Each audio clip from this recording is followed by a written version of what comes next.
mundo abandonó Haití. Bandas armadas que controlan territorios, una población atrapada entre la pobreza extrema, la inseguridad y el abandono internacional. Haití trascendió la crisis humanitaria y de seguridad para convertirse en el resultado de decisiones políticas, de intervenciones fallidas, de silencios estratégicos y de una deuda histórica que sigue sin saldarse. Bienvenidos, bienvenidas. Esto es Enfoque con Alejandra Patrone. Hoy, junto a la investigadora colombiana Marcela Landazábal, doctora y maestra en estudios latinoamericanos, miembro del Comité Ejecutivo de la Asociación Mexicana de Estudios del Caribe, AMEC, vamos a repasar junto a ella lo que ocurre en Haití y sus consecuencias internas y regionales. Enfoque. Una mirada profunda y decolonial a los hechos más importantes de nuestra historia. Lo que estamos viendo también son las consecuencias de una crisis que la podemos dividir en distintos tiempos. En mediano plazo, que fue después del asesinato, una crisis política, digamos, una crisis de gubernamentabilidad también en Haití, después del asesinato del presidente Jovenel Moïse en el 21, y que esa crisis, desde luego, o este asesinato se enmarca en otro periodo muy largo de sucesivas crisis democráticas que no han dejado que la democracia se instale en Haití después del periodo de dictaduras. Entonces, lo que vemos, digamos, ya en un largo tiempo es el producto de una larga intervención o asistencialismo humanitario en Haití, una fragilización de la democracia y una exacerbación de la violencia que ya está tomando, o que ya hace años tomó, desde luego, giros inesperados que se salieron de las manos del gobierno haitiano y que ahora han recrudecido el fenómeno de las bandas criminales, amedrentando a la sociedad en su conjunto. Marcela, ¿y cómo influyó este debilitamiento del Estado que hacías referencia en la violencia actual y la fragilidad de las instituciones? Bueno, el problema del debilitamiento del Estado haitiano es un problema, como yo iniciaba al principio las preguntas, que se puede entender es en la larga temporalidad de la historia de Haití como Estado-nación. Recordemos que Haití es el primer Estado-nación en América Latina, digamos, la primera independencia que hay, y de ahí se forma el Estado-nación haitiano que conocemos hoy, pero que tuvo distintas reprimendas, digamos, por parte del aparato imperial en su momento francés. Luego entró la intervención estadounidense en el siglo XX, luego siguió la intervención estadounidense también con las dictaduras. Entonces, la manera en que se pudiera consolidar el Estado haitiano no ha sido visible debido a estos enfrentamientos de poderes enormes. Esto tiene que ver también con la historia haitiana, en el sentido de que fue la colonia más importante en su momento, digamos, la más rica, y por importante pensemos en la riqueza que producía con la producción de caña de azúcar, y que derivó en una pugna importante entre las potencias que en ese momento estaban, digamos, pugnando por la isla. Haití comparte la isla con República Dominicana y se generan, después de su independencia, un montón de rupturas, incluso de carácter racista, entre República Dominicana y Haití, que son países hermanos. Y esta misma tensión que tenía con su vecino la va a tener con Estados Unidos, la va a tener con Francia, va a tener una deuda externa muy importante que no ha terminado ni siquiera de saldar, y con Francia precisamente. Y lo que vamos a ver es que poco a poco, ya en el siglo XX, después del fenómeno de dictaduras, cuando en los 90 se intenta entrar en la democracia, ha habido continuos asedios y golpes de Estado para que no se consolide. Entonces, eso por una parte nos deja ver que la crisis de gubernamentalidad ha estado siempre, digamos, desde el momento colonial hasta el momento actual.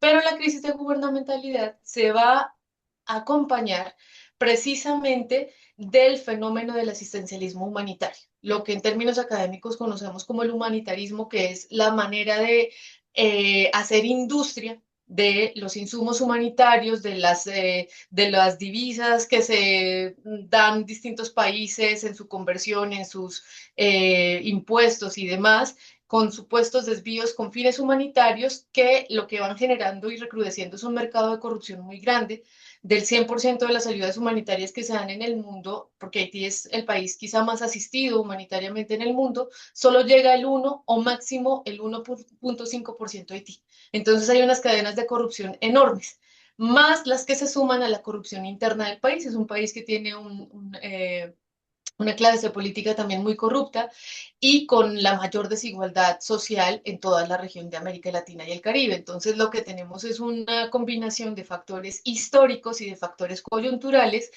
que recrudecen este fenómeno de desigualdad. En el caso de lo que me preguntabas de la ¿Sí? masacre de Artibonito, pues generalmente en las noticias, Haití se reconoce, digamos, poco en la región, no es un país muy visible para, digamos, políticamente hablando, y es un país bastante estigmatizado por su pobreza y racializado por lo demás, pues por ser un país donde la población mayoritariamente es afrodescendiente. Mm, pero aparte también las noticias que salen generalmente son las que hablan de la crisis de Puerto Príncipe.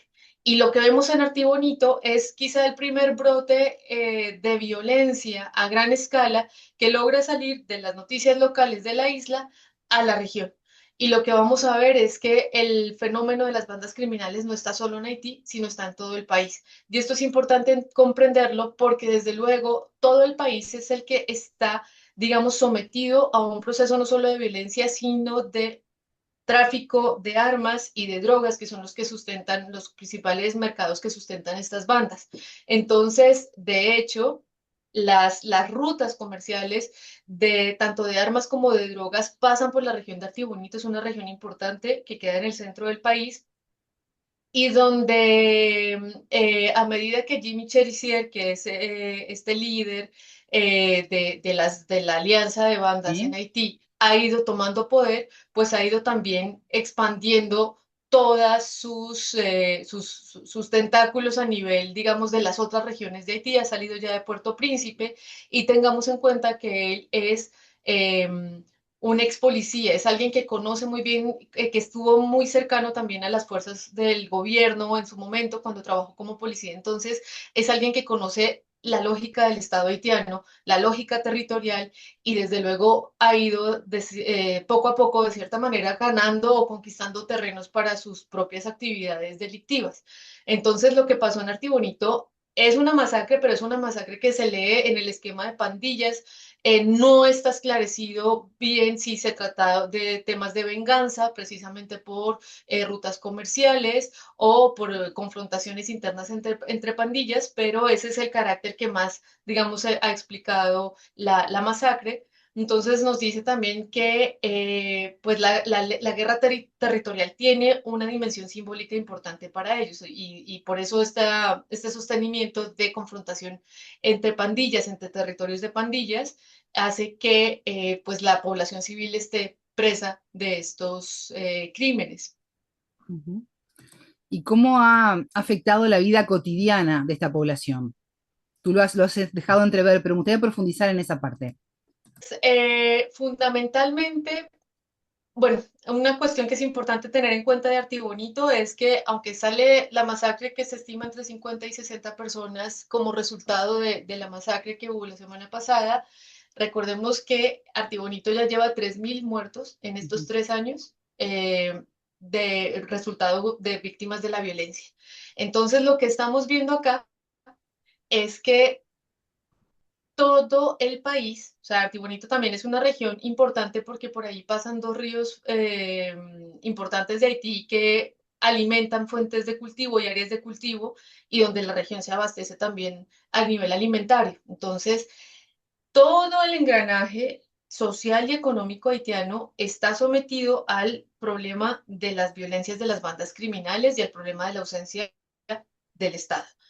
¿Esto cómo se representa? No solamente en la crisis de desigualdad social, que digamos cuando se nombra así suena muy abstracto, sino que si ya lo bajamos a un terreno del día a día de la gente, pues desde luego no hay acceso a servicios básicos, no hay hospitales, no hay comida, no hay educación, y la población está forzada a migrar no solo a nivel interno, migran primero a República Dominicana. República Dominicana es un país que ha tenido históricamente una relación de eh, expulsión con la población haitiana. Ahorita también sigue recrudeciendo estas políticas y entonces la población haitiana lo que está buscando son rutas para llegar antes a Estados Unidos y ahora pues con el gobierno Trump la cuestión se complicó para toda la región.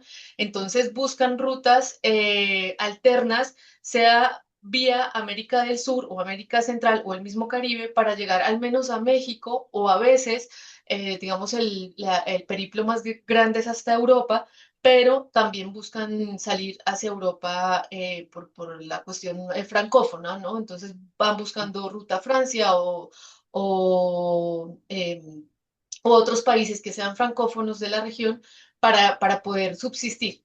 La diáspora pues más importante haitiana se encuentra en Estados Unidos y recordemos aquí también es importante hacer como una división en que las diásporas de la dictadura, las poblaciones que salieron amenazadas por las dictaduras Duvalier, ambas dictaduras, eran más, se componían más por población amenazada políticamente y eran una generación más de intelectuales. Lo que implica hoy, o la población que está siendo amenazada hoy, es la población de la base. Entonces, es población empobrecida, muchas veces que ya no ha completado, desde luego, su ciclo de formación. Es población que empieza a ser tomada por esos indicadores migratorios globales como una población excedente que no se sabe muy bien dónde ubicar y cómo organizarla. Entonces, digamos que van cayendo en distintos marcos de elegibilidad y de vulnerabilidad que hacen que también se cuestione, por ejemplo, la capacidad de retornar a la isla, ¿no? Si es población empobrecida, cómo retornan. No solamente son amenazados por las violencias de las bandas, sino porque no hay recursos en la isla para volver. Entonces, es un problema que se va haciendo mayúsculo en la medida en que el factor del empobrecimiento de las poblaciones entra también ahí a velar y pone su cuota. Marcela, hablabas al comienzo de la entrevista sobre la indiferencia internacional, sobre lo que está pasando en Haití. Mencionabas, mencionabas el factor racismo en la mirada global hacia este país, pero ¿qué rol ha jugado América Latina en todo esto? Bueno, América Latina, Latina tiene como una relación de amor e indiferencia con Haití. Primero, lo que mencionaba muy al inicio, es importante, digamos, todo este fondo histórico donde Haití fue el país que apoyó a otras naciones a establecer sus independencias en el continente. Y esto pasó, digamos, a la historia de una manera mitificada, a veces reconocida, a veces no. Pero luego, en la crisis actual, lo que tenemos es si no hay desconocimiento, si hay una estigmatización muy fuerte hacia la población haitiana. Una estigmatización que poco a poco, sobre todo después del terremoto, cuando los países en América Latina como Brasil o Chile sacaron algunas políticas de recepción, sobre todo hacia el 2014 y 2016, lograron como engranar y hacer que esta población haitiana eh, desplazada por el fenómeno natural, pero también por la pobreza, eh, se integrara a ciertas políticas públicas que tenían que ver con la educación, con la integración laboral. En el caso de Haití, casi siempre era para mano de obra en construcción y demás, para los varones. Y digamos que se generaron ciertos marcos de apertura para la población haitiana, principalmente en Brasil y en Chile. No obstante, aquí es importante tener en cuenta que la región es una región bastante inestable económicamente, políticamente también, pero económicamente más. Entonces, paliar las crisis humanitarias no es tan sencillo desde América Latina si no hay una mirada realmente regional. ¿Qué pasó con esta población que estuvo mucho tiempo en Brasil o en Chile o que estuvo, por ejemplo, incluso en la Guayana Francesa, donde ahí ya no es tanto una administración latinoamericana, sino Francia directamente, pero que dialogaba mucho con países como Venezuela o las propias fronteras norte de Brasil? Toda esta población fue derivando poco a poco una progresiva crisis otra vez enviada hacia la pobreza, porque desde luego estos países tienen su propia crisis de desempleo. Entonces lo que pasó es que la mayoría de migrantes o los grupos, las grandes olas migratorias haitianas, se comenzaron a abrir ruta por el Darién en Colombia y a buscar salida para llegar hacia Estados Unidos. Pues es un periplo muy peligroso, muy largo, y muchos de estos contingentes fueron quedándose progresivamente en México, por ejemplo, o fueron deportados a la isla de nuevo, a Haití, y, eh, y digamos que ahí se ve que la región no tenía la capacidad de amortiguar la crisis haitiana, ¿no? Entonces en México, por ejemplo, vemos cómo poco a poco Tijuana y ciudades como Mexicali fueron recibiendo y estableciendo, pues se vieron establecer colonias pequeñas de migrantes haitianos que aunque buscaban llegar a Estados Unidos ya habían decidido más bien quedarse en México. Eh, y ya después vemos cómo, por ejemplo, en la frontera sur de México, en Tapachula, pues poco a poco la población haitiana fue retornada. Entonces ya no era un problema de poderlos recibir, poderles darles el asilo o el estatus de refugiado, sino que más bien se buscaba retornarlos. Desde luego México presionado por la política migratoria estadounidense, ¿no? Que es su principal eje de influencia. Pero lo que vemos es que aunque haya intentos de solidaridad, no es tan fácil apoyar la crisis haitiana, que se conjunta también con la crisis de migración venezolana, precisamente por los índices de desigualdad que hay en los países de la región. Marcela, ¿y qué es necesario para comenzar a visualizar una posible salida a esta crisis? Bueno, yo hablaba un poco al principio de estas economías humanitarias en Haití, que es, vuelvo y lo repito, es el país más asistido a nivel humanitario. O asistido, esto lo ponemos entre comillas porque ya dijimos, no llega el presupuesto que se destina para Haití, no llega a Haití.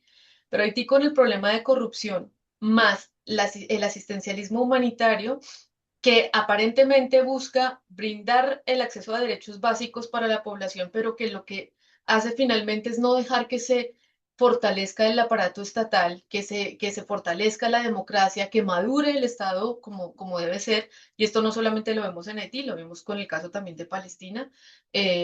Cualquier tipo de intervención, digamos, de carácter humanitario que no deje consolidar un Estado, pues sencillamente va en contra también de la propia madurez de ese Estado. Entonces no lo va a dejar ni articular su propia economía, ni articular sus propias políticas públicas en torno a la desigualdad, ni madurar políticamente, en fin.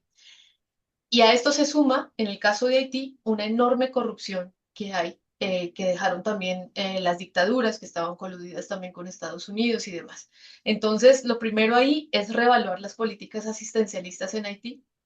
Esto es fundamental porque una cosa es la asistencia humanitaria es importante en casos límite, en casos donde se requiere asistencia humanitaria, y otra cosa es el asistencialismo, ¿no? Que es ese mercado o esa industria humanitaria extendida en el tiempo para debilitar básicamente un país, ¿no? Hasta hacerlo lo que vemos en Haití hoy día. La segunda, el problema es que hay que actuar, no solamente eso no le corresponde solo a Haití, eso debe ser una política regional, actuar en contra de las economías criminales, porque por Haití pasan rutas de drogas que desde luego salen de Sudamérica hacia el norte y entran armas que llegan del norte, de los países del norte, hacia Haití. Y muchas veces van también hacia América. Entonces son economías criminales que van ganando terreno y que no hay forma que ningún país solo pueda articular una gestión contra esto. Eso tiene que ser una gestión regional donde también las naciones, las principales naciones productoras de armas, comiencen a ser de cierta manera exigidas y evaluadas por los países que soportan las víctimas. Pero para eso sí se necesita, ahí sí, acompañamiento humanitario a nivel global. Y lo otro, pues lo que vemos también es que hay que hacer posible, si hay algún tipo de cooperación internacional que valga la pena, hacer posible el restablecimiento del Estado en Haití, de las formas de la democracia. y de la seguridad pública. El problema de Haití, por ejemplo, es un país que no tiene ejército, por eso en parte también entró la misión de Kenia a apoyar a sus fuerzas policiales, pero la policía también está coludida con muchas de las bandas. Entonces ya es un problema de corrupción, digamos, estructural en la isla, y lo que toca hacer es viabilizar un poco la cuestión de la seguridad, que es un tema, es muy complejo, ya hablaremos más adelante de esta parte, digamos, de cómo se genera la seguridad a punta de confrontaciones armadas. Es muy complejo, digamos, que salga la paz desde la confrontación armada, eso no se puede dar, pero sí lo importante sería generar por lo menos o abrir campo para que haya un proceso de estabilización política mínimo en Haití, cosa que tampoco hay. O sea, lo que se quiere hacer en Haití es intervenirlo con armas e intervenirlo con asistencialismo, pero no se ha dialogado concretamente cómo volver a restituir pues las facciones del Estado para que vuelva a organizarse. Marcela Landazábal, doctora y maestra en estudios latinoamericanos, miembro del Comité Ejecutivo de la Asociación Mexicana de Estudios del Caribe, AMEC. Nos ha quedado mucho por hablar. Te agradezco por el momento. Vamos a retomar este tema más adelante. ¿Te parece? Vale, Alejandra, muchas gracias y bueno, estaré atenta a lo que siga sucediendo. Es momento de despedirme. Como siempre, los invitamos a suscribirse a este canal, compartirlo y dejar sus comentarios para poder apoyar este proyecto independiente que intenta analizar lo que ocurre en el mundo y, por qué no, cuestionarlo. Nos vemos en el próximo episodio de Enfoque. Tengan todos ustedes una excelente jornada. Buena vida para todos. Enfoque. Geopolítica, investigación, relaciones internacionales. Enfoque. Una mirada profunda y decolonial a los hechos más importantes de nuestra historia.